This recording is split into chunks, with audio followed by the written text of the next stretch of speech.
Mourning in America, Dreaming in Color. We're at track number 9, which is a joint called Say Amen.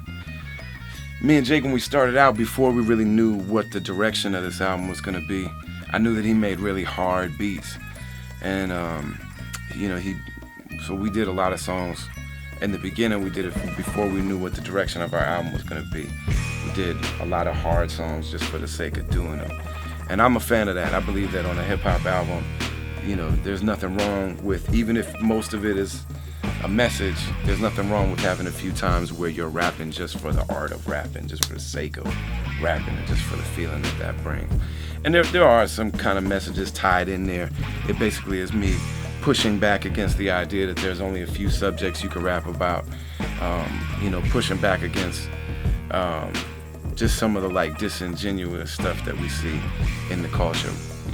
Always have that. People say that it's right now, but that's always been there. But it's definitely in full effect right now. And this was a song that originally started with a sample, that it was just a record, like I was just rhyming over a record, basically. He just, looped a record. And but it was so hard, and we were worried we couldn't use it for the album because it's tough to clear samples and all this other stuff. But he had some guys go in and play it, and so, and it's incredible. Like, they kept the texture and the feeling of it, and it's hard as hell.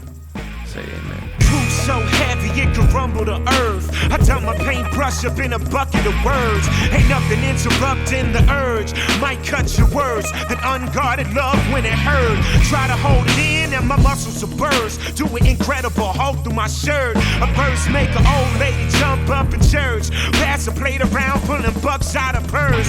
Foremost and first, my hunger and thirst. It's not for no blood-stained paper, but my love to be heard. Reap what I sowed in the herb. Now watch what emerge out of soul that's disturbed. Leaning on the very last